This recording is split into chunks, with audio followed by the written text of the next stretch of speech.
ఉంది. నేను ఈ సందర్భంగా మిమ్మల్ని అందరినీ ఒకటే కోరుతున్నాను. టీచర్స్ ఉన్నారు, నాకు టీచర్స్ అంటే ఒక గౌరవం. నేను ఈ కార్యక్రమాలు ఇప్పుడు చేయలేదు. ఇప్పటి వరకు మీరు చూస్తే దగ్గర దగ్గర 11 డిఎస్సీలు పెట్టి 1,50,000 మందికి టీచర్ ఉద్యోగాలు ఇచ్చిన ప్రభుత్వం తెలుగుదేశం ప్రభుత్వం అని చెప్పి కూడా నేను మీకు తెలియజేస్తున్నా. ప్రతి సంవత్సరం పెట్టేవాళ్ళం. డిఎస్ అనేది కంపల్సరీగా పెట్టేవాళ్ళం.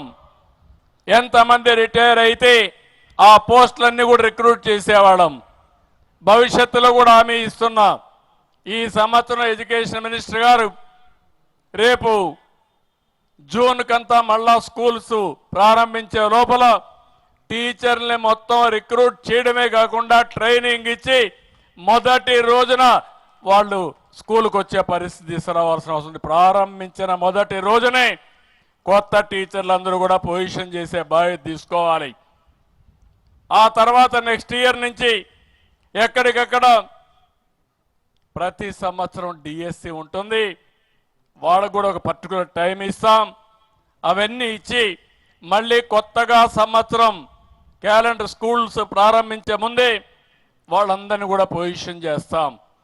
ఎవరైనా మధ్యలో రిటైర్ అయినా అలాంటివి కూడా ప్రైవేట్ టీచర్లు తీసుకొని ఏ క్లాసులో కూడా టీచరు లేడనకుండా టీచర్ని పెట్టే బాధ్యత కూడా తీసుకోవాల్సిన అవసరం ఉంది. అది కూడా తీసుకుంటారని చెప్పి కూడా నేను మీకు తెలియజేస్తున్నా. నేను ఉమ్మడి రాష్ట్రంలో మీరు చూస్తే ఎన్నో సంస్కరణలు తీసుకొచ్చాం. ప్రతి కిలోమీటర్కి ఒక ఎలిమెంటరీ స్కూల్ పెట్టాం. 3 కిలోమీటర్లకి ఒక అప్పర్ ప్రైమరీ స్కూల్ పెట్టాం.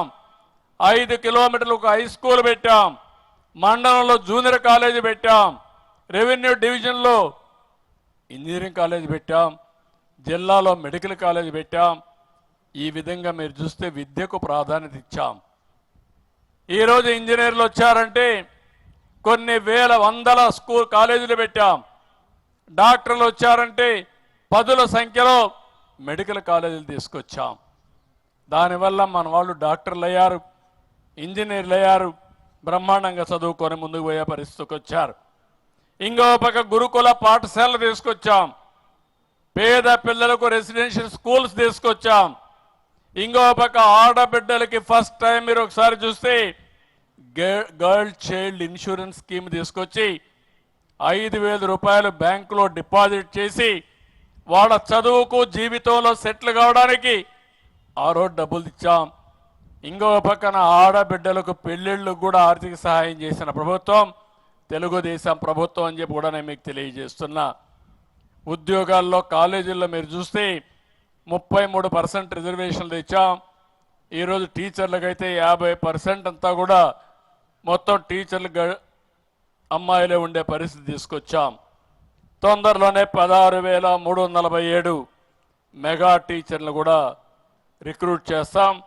ఇది కాకుండా మీరు చూస్తే నేను గతానికి పోకూడదు అనుకున్నాను, కానీ గతం కూడా ఆలోచించుకోవాల్సిన అవసరం ఉంది. గతంలో మీరు చూస్తే ఎక్కడ చూసినా నాకు ఒక వారసత్వంగా సమస్యలన్నీ వచ్చాయి. గుంతలబడిన రోడ్లు, టౌన్స్లో ఎక్కడ చూసినా గార్బేజ్, 84 లక్షల మెట్రిక్ టన్నులు చెత్త చెదారం టౌన్స్లో పేరకపోయింది. ఇంకో పక్కన 10 లక్షల కోట్ల రూపాయల అప్పులు, ఒక్క విద్యా వ్యవస్థలో 6,500 కోట్ల రూపాయల అప్పులు. ఇంకో పక్క బిల్లులు చూస్తే 1,00,000 కోట్ల పైన బిల్లులు బకాయిలు. ఇక్కడ ఫీజు రీఎంబర్స్మెంట్ కానీ హాస్టల్ ఖర్చులు చూస్తే 3,500 కోట్ల రూపాయలు బకాయిలు పెట్టారు. స్కూల్కి డబ్బులు 920 కోట్ల రూపాయలు చెల్లించలేని పరిస్థితి. బట్టలు కుట్టిన డబ్బులు అయితే 200 కోట్లు ఇవ్వలేదు. నాడు నేడులో పనులు చేసి 1,450 కోట్లు ఇవ్వలేదు. మధ్యాహ్న భోజన బిల్లులు, కోడిగుడ్ల డబ్బులు, కడాన చిక్కీల డబ్బులు కూడా పెండింగ్ పెట్టేసి వెళ్ళిపోయారు. అవన్నీ కూడా పే చేసే పరిస్థితికి వచ్చాం. 5 ఏళ్లలో ఒక్క డిఎస్సి టీచర్ని పెట్టలేదు. కొత్తగా ఒక్క టీచర్ రాలేదు. విద్యా ప్రమాణాలు ఏ విధంగా పెరుగుతాయని అడుగుతున్నా.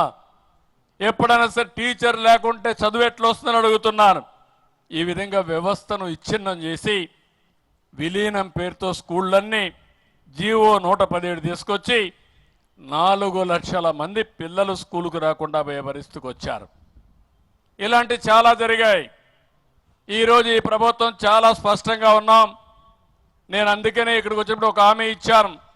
ఆ హామీ మీరు చూస్తే రాబోయే సంవత్సరం మళ్ళీ స్కూలు ప్రారంభించే సమయానికి బిల్డింగ్స్ అన్నీ కూడా పూర్తి చేసి ఈ స్కూల్లో ఏ రేటింగ్ వచ్చేట్టుగా అన్ని పారామీటర్స్ ముందు తీసుకుపోతాం. 18 వస్తువుల మీద రేటింగ్ వేశారు, నేను చూశాను, చాలా బాగా చేశారు. ఆ 18 కూడా చూస్తే చాలా మంచి ఎక్సర్సైజ్ చేశారు. దానికి కూడా నేను మనస్ఫూర్తిగా అభినందిస్తున్నా. బ్రహ్మాండమైనటువంటి ఎక్సర్సైజ్ చేశారు. ఆ ఎక్సర్సైజ్లో మీరు చూస్తే ఇక్కడ